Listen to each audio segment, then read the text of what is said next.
দিদি তাড়াতাড়ি চল, রথটা তৈরি করতে হবে তো। একটু থাম, মুখোশটায় আর একটু রং দেওয়া বাকি আছে।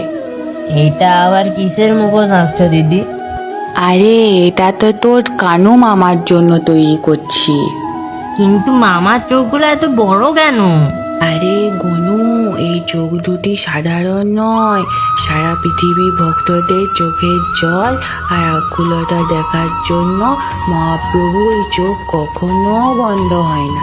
আচ্ছা ঠিক আছে, কিন্তু চলো এখন আগে রথটা তৈরি করে নি। আচ্ছা চল চল।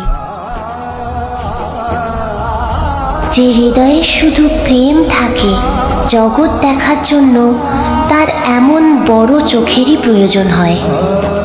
এই রূপেই আমি আমার ভক্তদের মাঝে যুগ যুগ ধরে থেকে যাব।